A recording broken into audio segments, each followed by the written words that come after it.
Hello friends, आज आहे Sunday. Sunday म्हटल्यावर फंडे असतो. संडेला तर सगळ्यांना सुट्टी असते, म्हणजे आमच्या दोघींच्या मिस्टरांना, त्यानंतर आमच्या मुलांना. तर खूप असं निवांत असतं, कारण की रोज इतकी घाई असती. सकाळी लवकर पण उठावं लागतं, म्हणजे एवढं पण नाही उठत आम्ही 4ला, पण खूप घाई असते. संडे म्हटल्यावर निवांत उठणं, मस्तपैकी आरामशीर काम आपल्या मनावर. नाहीतर पहिल्यांदा डब्बा करून द्या, नाश्ता करून द्या, त्यामुळे थोडा वेळच लागतो. हो, बाकीच्या गोष्टी आमच्या ज्या महत्वाच्या त्यानंतर व्हायच्या.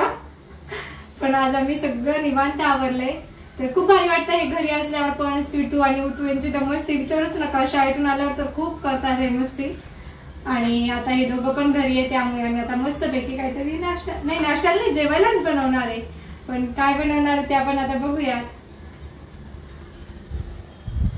म्हणजे एक सँडविचचा प्रकारच येतो. आम्ही घेतलंय ब्रेड, बारीक चिरलेला टोमॅटो, सिमला मिरची बारीक चिरली, कांदा पण बारीक चिरलाय, कोथिंबीर, 1 वाटी छोटस वाटी भरून दही आणि बेसन पीठ.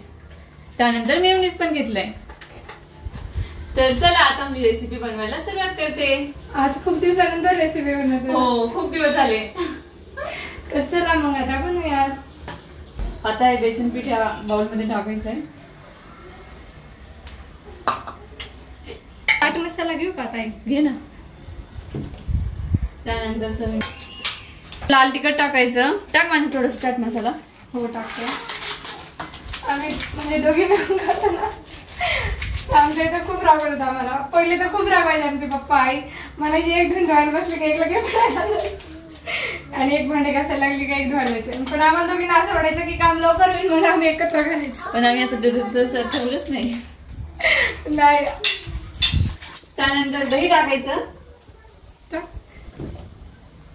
मसाले तुम्हाला माहितीये, कांदा लसूण टाकला, मसाले अंबारी, अर्धा चम्मच लाल तिखट, थोडीशी हळदी पावडर आणि थोडासा गरम मसाला टाकला.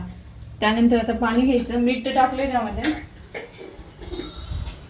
मी पाणी घेते आणि थोडंसं पाणी टाकून मिक्स करून घ्यायचं.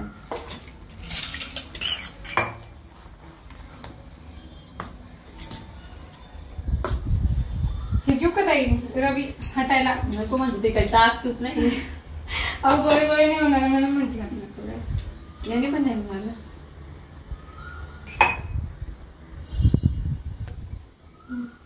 आमचं किचन नाशिक पेक्षा खूप जास्त छोटं आहे. आम्हाला कम्फर्टेबल पण नाही वाटत, कारण की एवढ्याच याच्यामध्ये आम्हाला सगळं ऍडजस्ट करणार आहे. इथंच गॅस, त्यानंतर तिकडे दूध वगैरे, आणि रेसिपीसाठी पण खूप छोटी जागा झाली. तिथं खूप मोठा होता हा किचन. मी इकडे उभं जर राहिले तर तिकडे म्हणजे काम होत होतं ताईचं, पण आता तसं नाही. इकडचं लोक कामाचंच ठेवायचं पहिले. इकडे तिकडे कसं असा एल टाईप मध्ये होता ना, त्यामुळे माणसे भांडे पण घासून घ्यायची, कधी कधी तावरून जायचं. आता पोळ्या करायला आता शिंतोडे होतं, त्यामुळे मग थांबून घ्यावं लागतं. ड्राय बाल्कनी मध्ये खाली ना भांडे ठेवा, मग घासा. आणि आपल्याला सवय लागलेली असते उभे राहूनच काम करायची, त्यामुळे नको वाटतं बसून करायला. हो, काही गोष्ट आहे. खाली बसून एक कंटाळ येतो. पांढर थोडं भारी लागेल का ताई हे? खाल्ल्यावर कळलं मानसी, मी सुद्धा पहिल्यांदाच करते ही रेसिपी. बस का बघा, खूप टाकलं का मानसी? थोडं कमी टाकायला पाहिजे होतं. बेसन वाढू का? वाढवावं लागेल मग. आता नाही आधी पाववडा आणि सँडविचचं कॉम्बिनेशन हे. किती ब्रेड आहे ना. आज काय जेवायचं टेन्शन नाही. आज जेवणाला हेच आहे, त्यामुळे टेन्शन नाही. सकाळी नाश्ता फुल झालेला आहे ना, त्यामुळे झोप येते. उशिरा जरी उठलं तरी. कारण की आज आम्ही काय केलं होतं, पोहे आणि काय तरी केली होती. तरी पोहे केली नाश्त्याला. बघा, हे असं सैलच ठेवायचं थोडस. मग आपल्याला त्यामध्ये ब्रेड बोलवायची ना, त्यामुळे आता हे ब्रेड घ्यायचं आणि या बेसन पिठामध्ये पूर्ण भिजून घ्यायचं. यावरती तेल टाकायचं.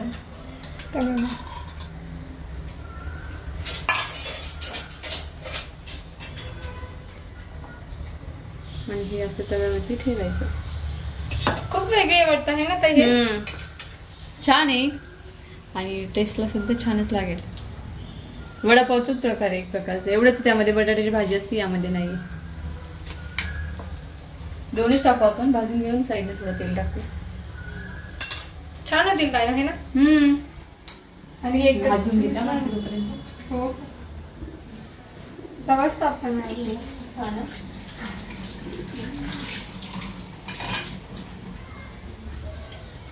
वास छान येतो.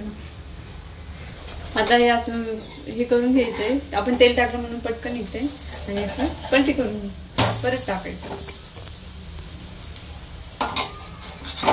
रविवारी आमच्या इथे सगळ्यांना काहीतरी चटपटीत खाण्याची इच्छा असते, कारण की आमच्या मुलं सुद्धा म्हणतात. स्वीटू बरोबरच म्हणत होती मम्मा काहीतरी बनवणार नाही का यावेळेस.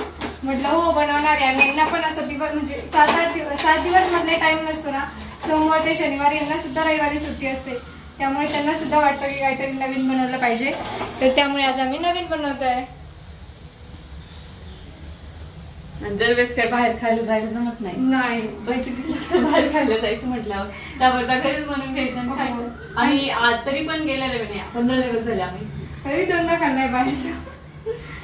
स्टार्टिंगला जेव्हा आलो तेव्हा, आणि त्यानंतर बाहेर गेलो तर इडली खायला. त्याच्यानंतर समोसे पण खूप छान होते एकदा म्हणजे त्यांनी बाहेर खूप छान होते. मग आज असं ठरवलं का मस्त पैकी घरीच बनवूया आपण काहीतरी.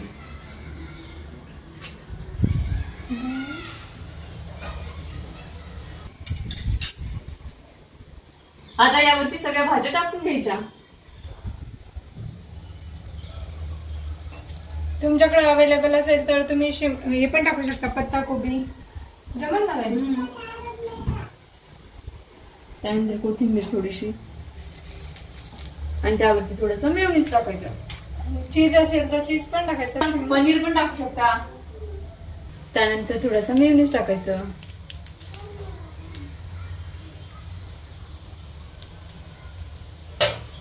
हा जो ब्रेड आहे ह्यावरती असं ठेवून द्यायचं आणि याला छानपैकी प्रेस करून घ्यायचं.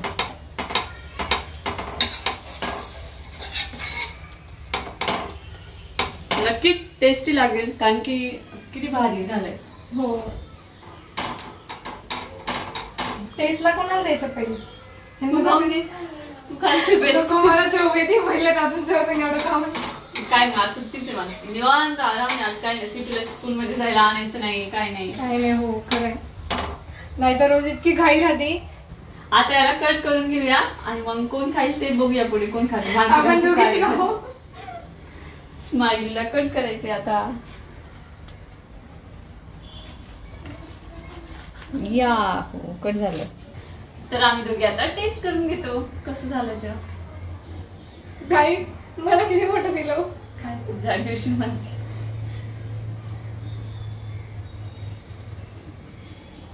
खूप भारी लागतात. तुम्ही सुद्धा नक्कीच ट्राय करून बघा. आमच्या दोघींचं तर टेस्ट करून झालंय. आता आम्ही घरातल्या सगळ्यांना देऊ आणि ते सुद्धा सांगतील की कसं झालंय ते. आणि जेवणासाठी आम्हाला हेच बनवायचं, त्यामुळे टेन्शन नाही स्वयंपाकाचं. हो, आवडली का रेसिपी नक्कीच कमेंट बॉक्स मध्ये कमेंट करून सांगा. व्हिडिओला लाईक करा, शेअर करा आणि चॅनलला सबस्क्राईब करा. Bye bye.